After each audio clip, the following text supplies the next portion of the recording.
Hi, thank you for following the mini-series on psychological first aid. Here we'll be looking at the last module, which is a case discussion on psychological first aid in AA's family psychological crisis. We'll be covering the following: introduction to the case, where we provide a background of the AA's family crisis, provide some observation of the family condition. 2. Provide practice question for PFA application that looks at understanding of PFA services, objective of PFA, skills needed, effective communication, and practical steps to take in providing PFA. 3. We'll provide responses to the practice question, provide a brief on self-care as the fourth agenda, and we'll look at conclusion. Here, we explore a case study on the AA's family psychological crisis journey. The background is that the AA's family, consisting of Mr. AA, his wife, and their three children, lives in a bustling community in central area, Nigeria. Recently, their neighborhood was devastated by a severe flooding incident following unusually heavy rainfall. The disaster damaged their home and led to temporary displacement of many families, including the AA's. The adult responses to this crisis are: Mr. A appeared withdrawn and quiet, potentially demonstrating signs of depression or acute stress. Mrs. AD was very anxious, having trouble sleeping, which is common in adults experiencing acute stress. The children's responses are: the young child, 5-year-old AE, showed regression in behavior and persistent crying. The older children, AC and AB, were irritable and showed reluctance to leave their parents' side. Kindly attempt the following practice questions. 1. How does the definition of PFA comes to be of service for the AAs and their community? 2. What objectives of PFA should be focused upon for the AAs? 3. What are the skills needed to help the AAs and their community? 4. How will effective communication help the AAs? 5. What are the practical steps you have to take in providing PFA to the AAs and their community? Kindly pause the video at this point.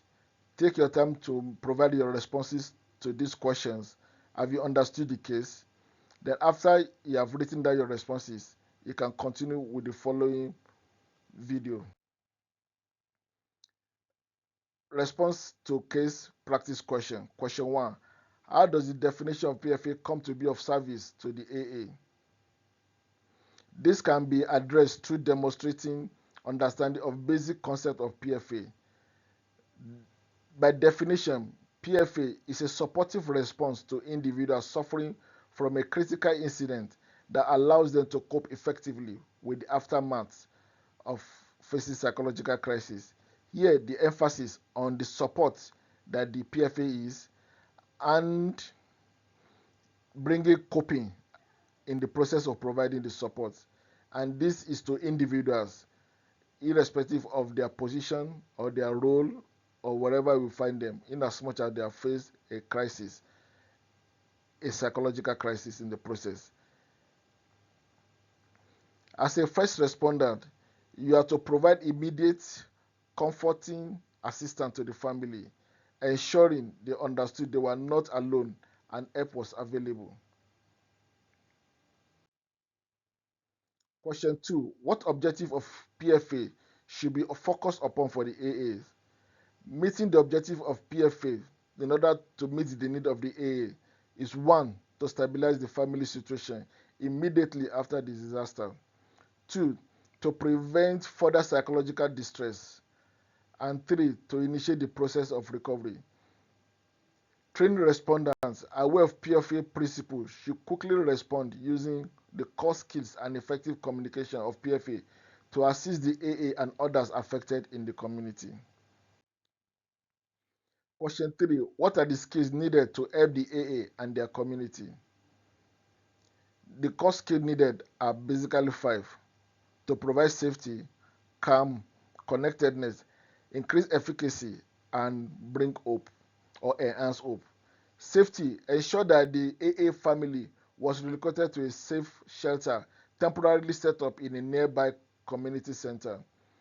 Calm: Providers should help the family manage their anxiety and fear through calming techniques like deep breathing for the recognized sign of distress and provide reassurance about their immediate safety. Connectedness. Encourage the family to stay connected with each other and their neighbors who share the same experience, fostering a support network. Efficacy. Enable the family to participate in planning their recovery, such as registering for disaster relief and repairing their home. Hope. Communicated a realistic optimism about recovery and the future, helping to build resilience in the face of adversity and referring to evidence-based facilities for further help when indicated. Question 4. How will effective communication help the AAs? The role of effective communication skills entails the following. 1. Active listening. Responders spent time listening to each family member's specific fears and concerns without judgment, acknowledging their feelings and validating their experience. 2. Verbal and non-verbal communication. Respondents maintain open body language and use a soft, calm tone when speaking. This non-threatening form of communication helped to ease the tension and fear with the family. Question 5. What are the practical steps we have to take in providing psychological first aid to the AA and their community? The practical steps in providing PFA involves 1. Initial approach and engagement. Approach the family with respect and sensitivity, introducing themselves and explaining their role and purpose. 2. Providing comfort and support. Offered immediate physical comfort like blanket and warm food, and emotional support by being present and attentive. 3. Helping individuals feel safe and heard. Ensured that the family felt safe in the community center and had a private space to discuss their needs and worry.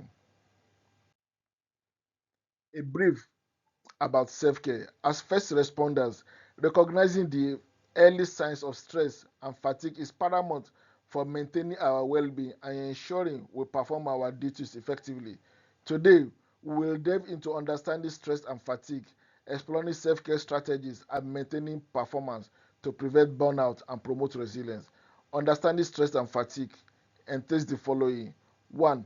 Identify personal signs of stress and fatigue. These include physical symptoms like headache, muscle tension, insomnia, gastrointestinal issues. These physical manifestations often signal that the body is under stress. Emotional symptoms like irritability, feeling of being overwhelmed, anxiety, and mood swings. This can indicate emotional strain and fatigue.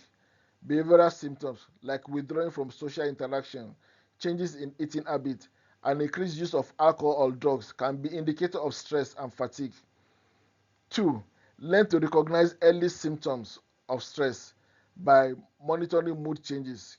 Keeping track of mood changes and identifying patterns can help recognizing stress early. Self-awareness, regularly assessing your mental and physical state can help in early identification of stress and fatigue. 2. Strategies for well-being. 1 is to adopt self-care techniques like mindfulness and meditation. Practices such as mindfulness and meditation can help reduce stress by promoting relaxation and prevent moment awareness. 2. Physical activities. Regular exercise is an effective way to manage stress. It releases endorphin, which improves mood and energy levels. Eating healthy. A balanced diet can positively affect mood and energy level. Food rich in omega-3 fatty acid, whole grains, vegetables are particularly beneficial. Implement strategies in daily routine like structured routine. Establishing a daily routine that includes time for work, rest, and leisure can help managing time effectively by prioritizing tasks and set realistic goals to avoid feeling overwhelmed. Break tasks into manageable parts can make them less daunting. Social support. Maintain connection with family, friends, and colleagues. Social support provides emotional comfort and physical assistance. Maintaining performance. Ensure consistent care quality. Professional boundaries should be maintained. This helps to ensure personal well-being and high quality care for others. Regular training by engaging in continuous professional development to stay updated on best practice and effective intervention techniques. Prevent burnout and maintain resilience through regular breaks. Take regular breaks during work to rest and recharge. Short breaks throughout the day can prevent burnout. Resilience training in programs that focus on stress management, coping skill, and emotional regulation can improve resilience. Debriefing sessions. Engage in debriefing session with peers after particularly stressful incident to process emotion and experiences collectively. By understanding stress and fatigue, adopting effective self strategies, and maintaining performance through consistent care quality and resilience practice, first responders can ensure their well-being and continue to provide high quality support to those in need. Some recommendation for future practice: tailored intervention. Customized PFA intervention to address the unique needs of each family member, recognizing that children, adults, and those with pre-existing conditions may respond differently. Community engagement. Engage community resources early to provide a network of support that can assist with both immediate needs and long-term recovery. Continue training. Provide regular opportunities for self and continued learning that enhances skills in identifying and addressing diverse emotional and psychological responses in crisis situations. Follow-up care. Establish mechanisms for follow-up support to ensure families continue to receive necessary emotional and practical assistance as they recover and rebuild their lives.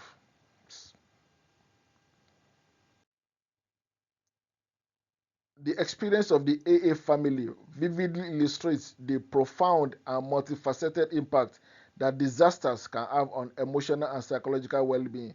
Following a severe flooding incident in their neighborhood in central area Nigeria, the family faced significant emotional distress and psychological challenges. This case highlights the essential role of psychological first aid in mitigating the adverse effects of such disasters.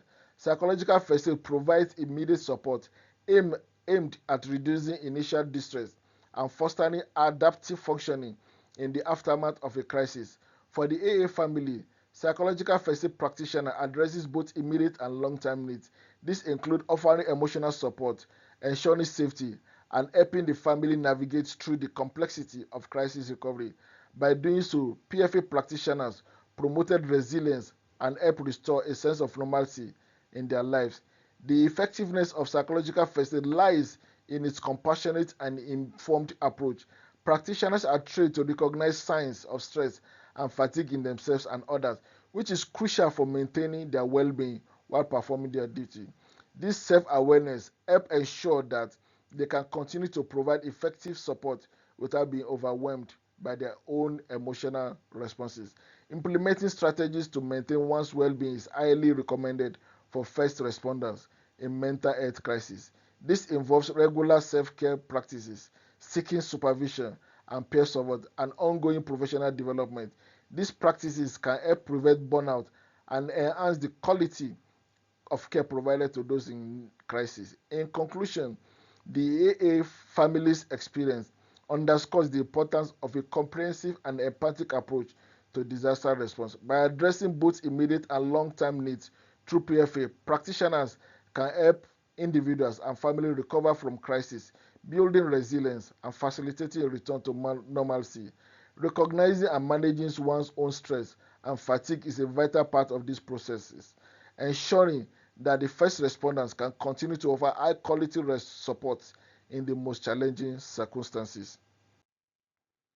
A postscript: to obtain a certificate for participating in this course, kindly visit this link: small letter https column //forms.gle/5s2 capital T capital D T capital G I B capital V capital J capital W XO capital V 5 capital A. Thank you for taking time to participate in this mini course.